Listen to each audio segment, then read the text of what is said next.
हम डिस्कस क्या कर रहे हैं? In this topic, we are discussing actually the recovery of the trapped energy in the diode. The difference between this circuit and the previous circuit is that we just remove the freewheeling diode. हमने remove कर दिया. Attach a transformer-like circuit, and with the help of this diode, this stored energy in this inductor, when the switch is open, will be fed back to the source. होगा क्या? This is the equivalent circuit for this. आपके पास difference आपके पास यही है कि आपके पास ये inductive coil आ गई, ये ट्रांसफार्मर पार्ट, बाकी सारे का सारा जस्ट रीअरेंजमेंट है चीजों का, इसके साथ ये सोर्स और डायोड उसको लगा कर। And equivalent circuit refer to the primary side. अब प्राइमरी साइड से देखने में इक्विवेलेंट सर्किट आपको कैसा लगेगा? सोर्स मोड 1 जब होगा तो मोड 1 के दौरान it will only energise this inductor. क्या होगा? ये कॉइल सिर्फ एनर्जाइज होगी मोड 1 के दौरान। देयर इज नो प्ले, इस सर्किट का कोई कंट्रीब्यूशन नहीं होगा ड्यूरिंग द मोड 1। मोड 2 के दौरान क्या होगा? What will happen in the second mode? When the switch is open, now there is no supply from this side, what will happen? जो इसके अंदर एनर्जी स्टोर्ड है, energy stored within this inductor, अब ये अपनी polarity को reverse करेगी and it will start feeding back to the source. अगर आपने अपनी गाड़ी की बैटरी चार्ज करनी हो तो टर्मिनल कौन सा किससे कनेक्ट करते हैं? आप वो बताएं भी, गाड़ी वाले एक्शन साहब बताएंगे। पॉजिटिव से कनेक्ट करते हैं ना? बिल्कुल सर। तो ये वो पॉजिटिव से कनेक्ट हो रहा है। This energy is feeding back to the source और इसी तरह ये सोर्स में वापस चली जाएगी। अब इसकी थोड़ी सी मैनिपुलेशन है। मैनिपुलेशन कैसे है जी? द करंट I1, ये जो आपके पास मोड 1 के दौरान करंट है उसकी वैल्यू क्या हो? Well, let's know that it's L di by dt. L di by dt, the voltage across this inductor in the mode 1 is L di। वहां से करंट हमने निकाल दिया। It is the same as the source current, ठीक है, but it is only valid for T1 in पहले cycle के लिए valid हो। Similarly, at the end of the primary mode, जब ये fully energized हो जाएगा तो पीक करंट आपके पास क्या आ जाएगा? Just it is I0। बात समझ रहे हैं? ये कैसे इक्वेशन आ गई? समझ आ रही है? नहीं सारे सोए हुए हैं? जी आ रही सर। आ रही है सर। आ रही है सर। ये बिस्तर से आवाजें आ रही हैं सारी। Let's move to the, this is the mode 1। Mode 1 के लिए क्या है? ये आपके पास एनर्जाइज हो जाएगा। There is no play in this part। इस सेकंड पार्ट का कोई ताल्लुक नहीं है। When it is disconnected, तो क्या होगा? This inductor is keep charging the source। अब ये आपके पास जो A है ना, that is the turn ratio। ये ट्रांसफार्मर की दूसरी साइड पे हो। अब जो भी होगा, क्योंकि A is equal to N2 by N1, शायद आपने, तो उस केस में जो आपकी सेकेंडरी वोल्टेज है that will be वो रेशो के साथ डिवाइड होगी। सिमिलरली द डायोड, तो आप इनिशियल सर्किट में जाए यहाँ पे, तो ये टर्न रेशो है, इट विल बी, यानी ये रिफ्लेक्ट होगी इस तरफ, दूसरी तरफ। सही है। उस हिसाब से आप देख लेंगे कि ये वोल्टेज के साथ ये डिवाइडेड बाय और मल्टीप्लाइड बाय, ठीक है। अब ये बड़ी सिंपल सी वेव फॉर्म है। Initially this is the I1 means the current through this inductor, the mode 1, ये एनर्जाइज होगा एंड एट T1 जब यहाँ पे पहुंचेंगे तो स्विच ओपन हो जाएगा। स्विच ओपन हो जाएगा तो ये I1 ये 0 हो जाएगा। अब AI2 क्या है? AI2 ये पार्ट है आपके पास। इनिशियली AI2 क्या है आपके पास? 0 है, there is no current flowing. लेकिन जब आप स्विच को ओपन करेंगे तो फिर सारे का सारा करंट यहीं से फ्लो करेगा एंड इट विल डिके वो उसकी वेवफॉर्म की है ये। And this is the source current. Source क्या है जी, आपके पास initially it is equal to the this one, जो अलाउ करेगा ना ये I1 is equal to IS during that mode T0 to T1 तक, ये वही होगा जो यहाँ पे होगा। लेकिन जब स्विच ऑफ होगा तो it will flow in the opposite direction, और ये डिके जो है ये उसका ऑपोजिट डिके के साथ फ्लो करेगा। बात समझ आ रही है नहीं? जी सर। और वोल्टेज क्या होगी आपके पास, V1 इज इक्वल टू, जो आपके पास सोर्स की होगी V1, यही है ना आपके पास, दिस वन इज V1। अब हमारे पास इतने बॉडी सोर्सेज क्या है, this is the V1। Initially ये स्विच क्लोज होगा तो V1 is equal to VS source. But when this is open तो क्या होगा आपके पास, then the voltage is V1 आपके पास क्या हो जाएगी, V1 आपके पास ये रह जाएगी ना सर, दिस इज V1। अब यही V1 है ना, ये वो आपके पास सोर्स पे वोल्टेज क्या है, VS over VA।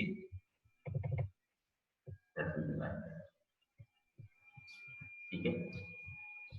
And similarly V2 क्या थी आपके पास, that is the secondary side voltage, that is, अब ये और करें थोड़ा सा, AVS ये टर्न रेशियो है, तो it is V2, it's a step of function. ठीक है, ये स्टेप ऑफ फंक्शन है इस ट्रांसफार्मर, ये कौन सा स्टेप ऑफ ट्रांसफार्मर है, ये V2।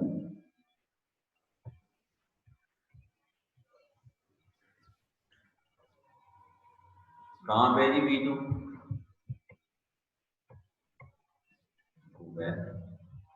V2 is at the secondary, और कर रहे हैं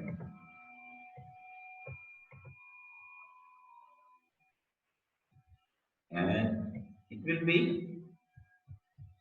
multiplied by the source voltage AVS, which is kind of step of function. ठीक है, अब ये V1 थी, किसी को बात समझ आ रही है नहीं? जी सर। एक्चुअली जब ये V1 और V2 में कंपेयर करें ना आप, तो ये देख लें, ये वाइंडिंग जो है ये स्टेप अप वाइंडिंग है, ये बात ध्यान रखें। V1 पे जो वोल्टेज थी वो VS थी, तो ये स्टेप अप होके V2 पे गई। अब V2 पे आपके पास उसी ड्यूरेशन में AVS है, लेकिन जब हम T2 पे जाएंगे, ये जो ये वाला ड्यूरेशन है, इसमें ये वाली वोल्टेज इसलिए है, ये डिवाइड बाय ये इसलिए हुआ कि जो सेकेंडरी पे वोल्टेज थी, अगर हम उसको प्राइमरी पे देखेंगे तो वो टर्न रेशियो से डिवाइड होकर नजर आएगी। बात समझ आ रही है? तो बात जी जी जी सर बिल्कुल। ये यानी ये जो V1 है ये प्राइमरी साइड पे है। अब चूंकि ये वाला ड्यूरेशन सेकेंडरी साइड से आपको चार्जिंग दे रहा है, उस पे ये वोल्टेज स्टेप डाउन होकर नजर आएगी। ठीक है, और ये देखिए V2 है, अगर हम उसको पहले में, तो ये स्टेप अप होकर दूसरी साइड पे जा रही है। ठीक है, लेकिन जब एट द सेम टाइम ये वापस उसको चार्ज कर रही है, तो ये उसको, ये फर्स्ट साइकिल में क्या कर रही है, ये उसको सिर्फ सोर्स के बराबर है, स्टेप अप हो रही थी, then it will be the source voltage. जब आपके पास बेसिकली जो वापस आ रही है, तो ये मैक्सिमम सोर्स तक ही चार्ज हो सकता है, ये वाली चीज। सही है सर। थोड़ा सा आपको देखना पड़ेगा, this is not that difficult. अब ये वेवफॉर्म हम बताता हूँ, डायोड पे वोल्टेज कैसे आई। इसको नेक्स्ट पेज।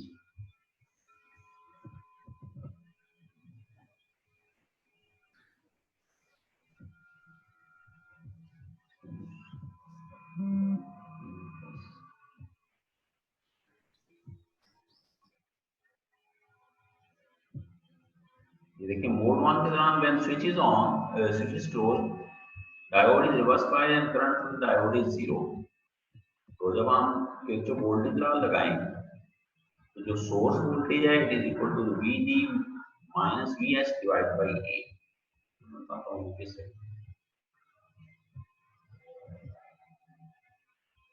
तो ये वोल्टेज किसके इक्वल है? देखिए आप, अगर आप यहाँ पे देखें,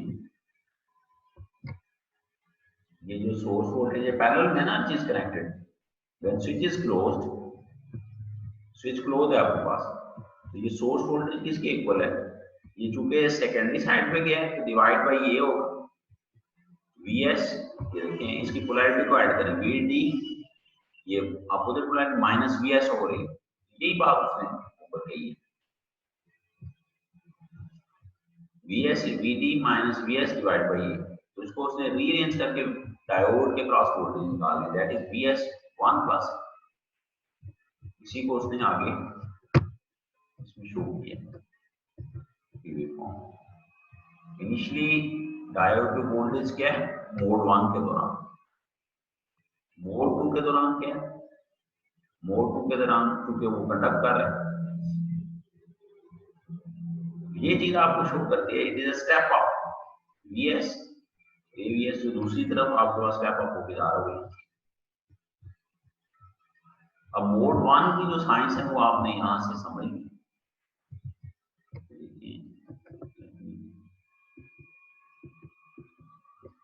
ये आपके पास मोड 1 के दौरान डायोड वोल्टेज आ गई, फिर वहां से सोर्स करंट, तो आपने करंट निकाल लिया था, निकाल दिया था सिर्फ ऑन इंडक्टर, पीक करंट आपके पास ये चीज आ जाएगी। अब मोड 2 के दौरान क्या चीज है? मोड 2 में आपके पास सिर्फ और सिर्फ क्या चीजें हैं? दो चीजें बचती हैं, ये डायोड है और ये चीज है और इंडक्टर है। इसका KVL जब लिखेंगे LMDI1 और DP और VS ओवर ये सोर्स पे जो वोल्टेज है इस साइड, ठीक है, विद द इनिशियल कंडीशन जो कि एनर्जाइज आपके पास I नॉट आ जाएगा। तो जब इस इक्वेशन को सॉल्व करेंगे यूजिंग द लैप्लास ट्रांसफॉर्म तो आपके पास करंट विल बी ये आ जाएगा, और यहां से आप conduction time can be found, conduction time आप निकाल सकते हैं। पता चला ये कंडक्शन टाइम कैसे निकाला है?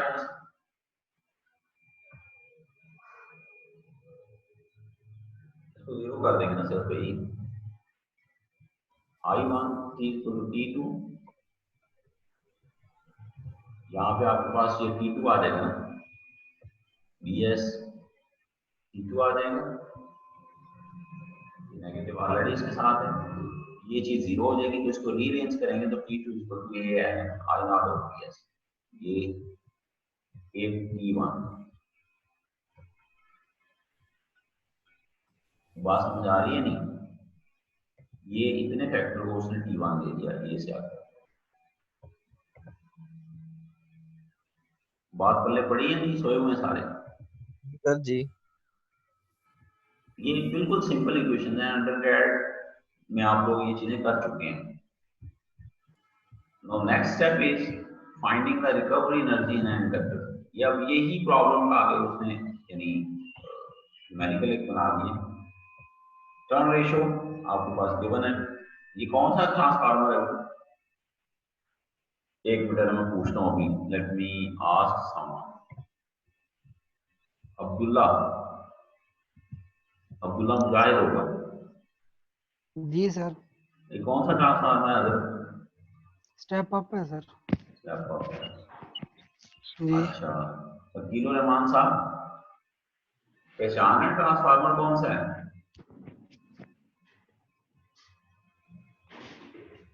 वकील रहमान,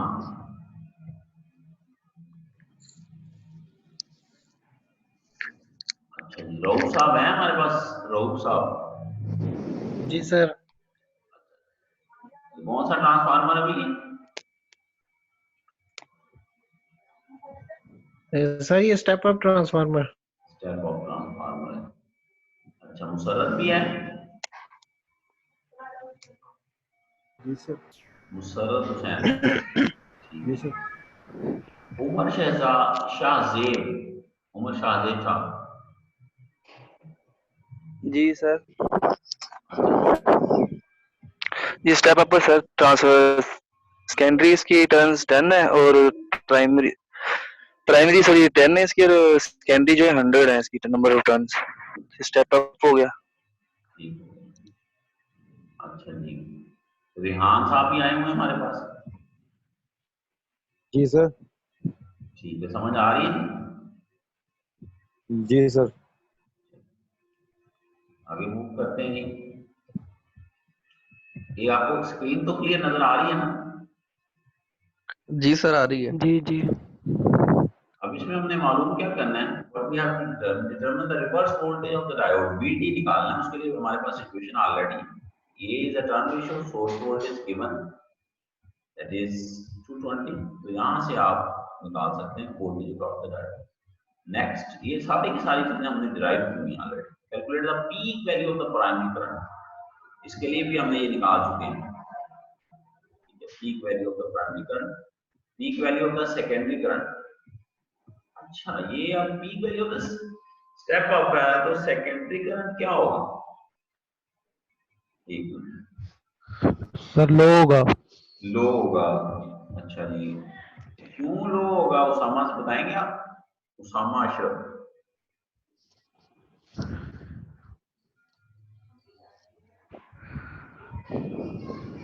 उसामा,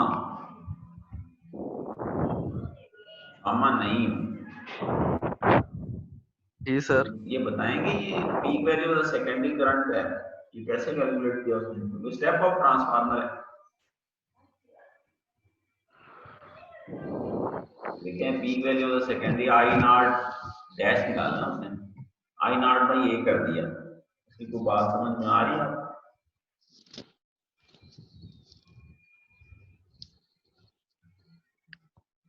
कोई बात नहीं। साइमा, सर ये टर्न रेशियो से निकाल। टर्न रेशियो से निकाला है? नहीं, वो तो टर्न रेशियो से निकाला है, लेकिन एक वो इसने इसको डिवाइड बाई ए क्यों किया? साइमा, साइमा है नहीं,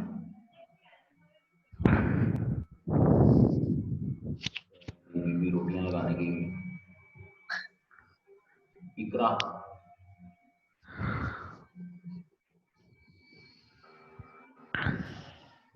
इकरा, ये सारी है वो गई आमना। सर ये प्राइमरी करंट ना ए टाइम्स मतलब turn ratio times of secondary current होता है। ये फार्मूला हमने पढ़ा हुआ है पहले, उससे एक हम चीज, सेकेंडरी करंट निकाल लेते वोल्टेज हैं। अगर स्टेप अप हो रही है तो दूसरी चीज करंट स्टेप डाउन होगा। इसकी ये प्रिंसिपल होता है कि जो चीज एनर्जी जी सर। कंजर्वेशन है, एक चीज ऊपर जाएगी तो एक चीज नीचे आएगी, ये वजह है। अच्छा जी, कंडक्शन टाइम आपके पास वी हैव ऑलरेडी डिराइव किया। कंडक्ट कितनी देर करेगा आपका डायोड? तो ये लास्ट जो डेरिवेशन वैसे आप इसको कर रहे हैं, ठीक है जी। And last is energy store, तो इसको आप डिराइव भी कर सकते हैं। वैसे भी आपको पता होता है कि एनर्जी स्टोर क्या होती है, हाफ एल आई स्क्वायर, ठीक है। उसने डिराइव करके भी बताया कि इस केस में ये कैसे आता है, ठीक है। तो ये चीज है।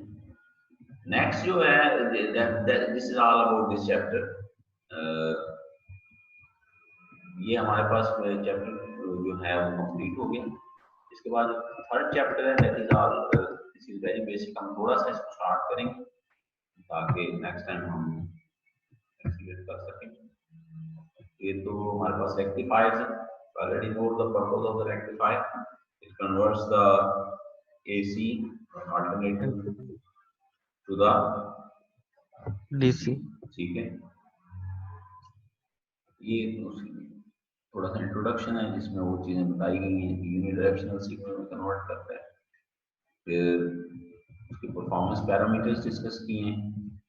अच्छा जी, अब इसमें ये चीजें, कुछ चीजें हैं, पहले तो हम उसको वैसे पढ़ते रहे, तो now we need to discuss some technical aspects. हमने जब एक पूरा मॉडल पढ़ा था पावर इलेक्ट्रॉनिक्स का, तो उसमें एक पावर प्रोसेसर था, आपकी इनपुट है, आउटपुट है, पावर प्रोसेसर उसको प्रोसेस करता है अकॉर्डिंग टू योर डिमांड्स। तो प्रोसेसर की क्वालिटी ऑफ रेक्टिफायर जो है वो डिपेंड करती है कि आपके हार्मोनिक्स कितने हैं, हार्मोनिक्स आपके इनपुट में कितने, आउटपुट में कितने, ठीक है। तो हार्मोनिक्स कैसे हम डिटरमिन कर सकते हैं? We have to apply Fourier series. Fourier series ही क्यों अप्लाई करते हैं, फोरियर ट्रांसफॉर्म क्यों नहीं अप्लाई करते? क्यों भाई? पीरियोडिक के लिए फोरियर सीरीज। पीरियोडिक के लिए फोरियर सीरीज होती है, ठीक है। A rectifier is a power processor that should give a DC output with a minimum amount of harmonic current. The harmonics are very important. At the same time, it should maintain the input current as sinusoidal as possible, input current, and in phase with the input voltage so that the power factor is near unity. The power factor भी maintain इन दोनों इन phase में होने चाहिए और sinusoidal भी होने चाहिए। ये साइनोसाइडल क्यों होना चाहिए?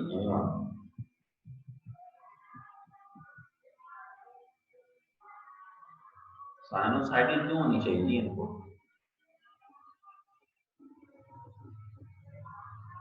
एनीवन जी? तो किसी को फोरियर ट्रांसफॉर्म आता है साइनोसाइडल आइडियली फोरियर सीरीज? जी बताएं, तो बता रहा था।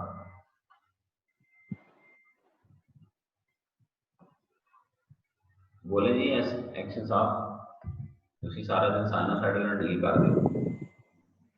सर सारे सर हमारे जो हैं इक्विपमेंट वगैरह सारे डिजाइन है इसी के लिए डिजाइन है, ठीक है जी।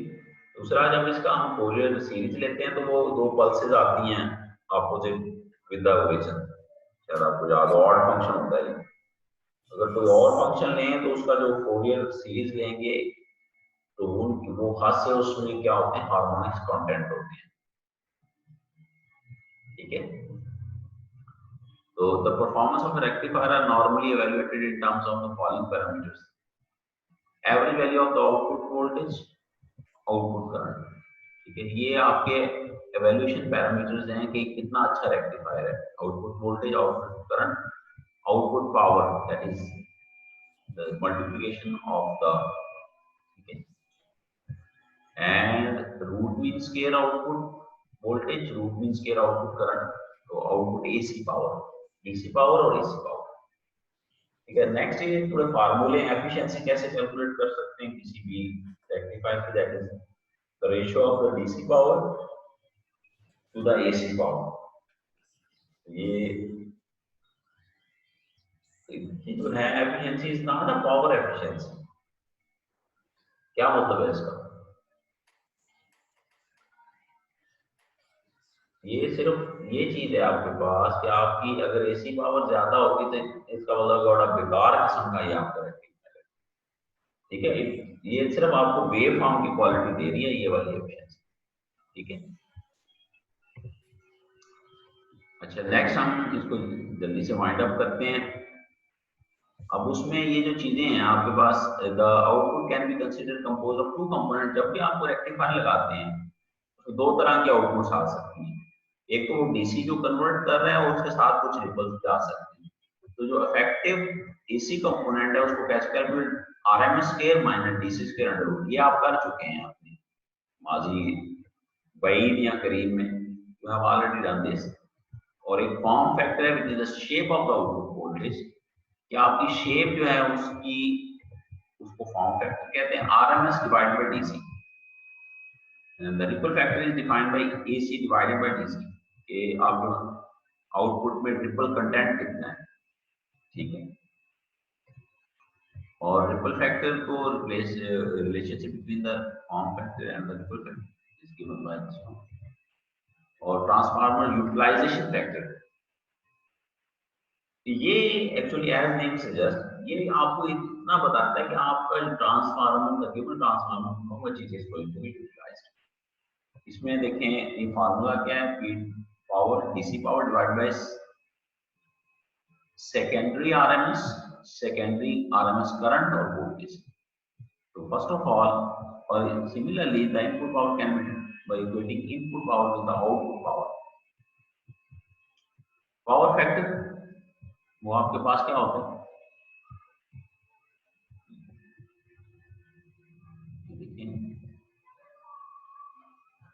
Approximately by equating input power with the ये पावर फैक्टर जी कैसे होता है, ये बताएं कैसे लिखते हैं इसका power factor? Watt upon V होता है। AC डिवाइड बाय सेकेंडरीज में लिखते हैं। तो क्या किया जी इसने?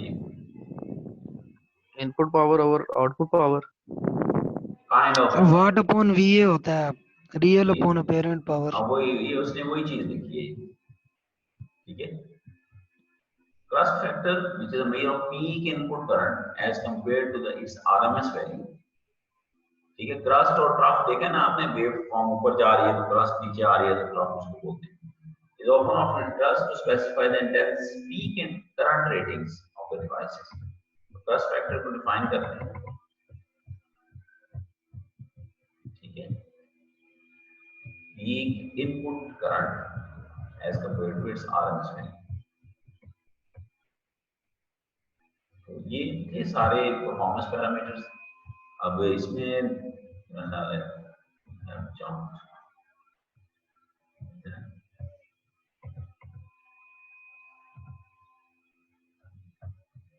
बाकी हम नेक्स्ट टाइम करेंगे। This is all about today.